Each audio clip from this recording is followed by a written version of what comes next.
Well, summer, the lack of routine, it can certainly do a number on your teen's mood and behavior. Yeah, we had the chance to speak to Dr. Laura Saunders about the issue. Take a look. Well, is your teen moodier than usual? It may not be their fault.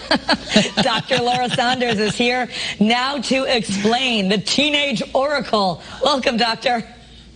Hello, friends, and happy Wednesday. I don't know if we can wade through the whole segment because Kara and I both want to know what is the most annoying sentence in the English language regularly uttered by teens. We might want to get to that a little later, but it's a suspenseful sentence.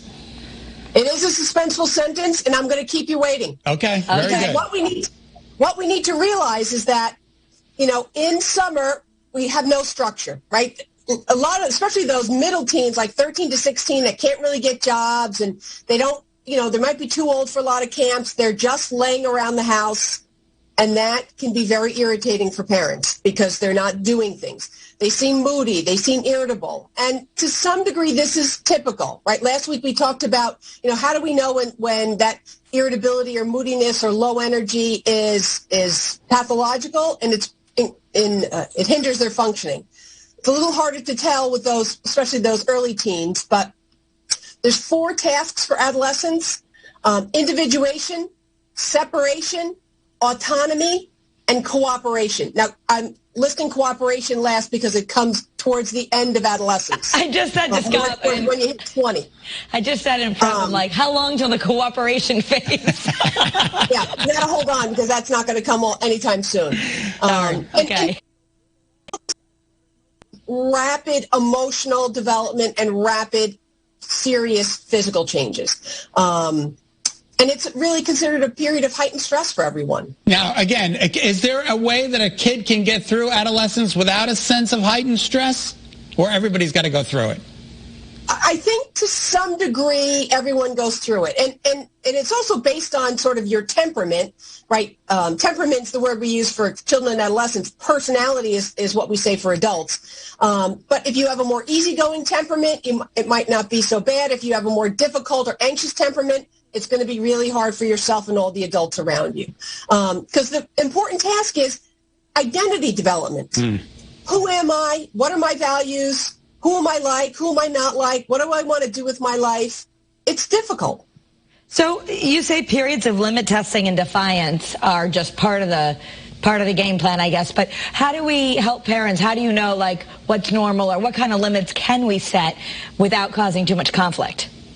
So I do think, and I have a tremendous amount of empathy because I'm in this myself, I do think that limit between giving your adolescent a little bit of independence, because remember, individuation and separation are 2 major tasks. You have to give them some autonomy, but they have to know where the limits are because they will push everything right to the limit. So knowing where the limits are, using consequences if you have to, because they will push everything to the limit. So really being very careful and clear in your expectations. If you're going out with your friends, I expect you to be back at this time. If you're staying in the house, I expect you to do A and B chore today and be off your phones, right? So making expectations as clear as you can.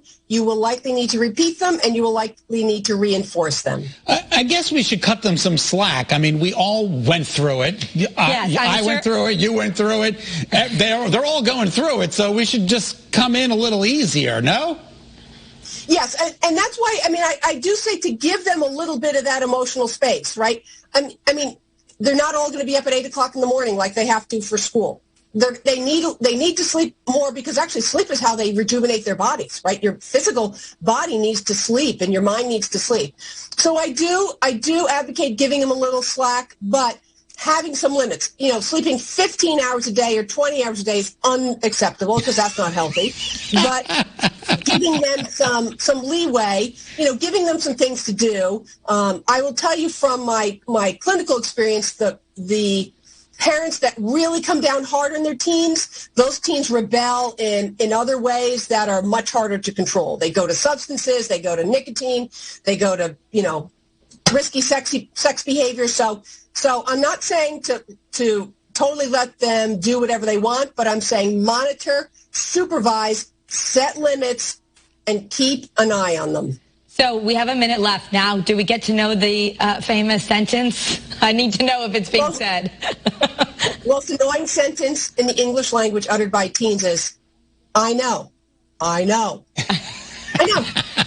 Yes, I know. Along with... How do you know? How do you know? You're 15. How do you know? You don't know. No, I know. I know. Which has turned into, there's that, I hear that one a lot, and now in the newspeak it's turned into, I got it. I know. So annoying. Mom, it's 2021 now. You don't know anything. I know. You don't know anything. I know. You know what my dad used to tell me, and I find myself using it? I have forgotten more than you know. They don't like that, though. Yeah, they don't like that either. They don't like that at all. You know, there's a famous Mark Twain quote, right? When I was 14, my father was so ignorant, I could hardly stand to have the old man around. But when I got to be 21, I was astonished at how much he learned in 7 years. Mark Twain. And on that note, we have to let you go, but we want to thank you for all of your expertise. Yes. Happy to be here. Thank you. Have a great day, Take care. Doc.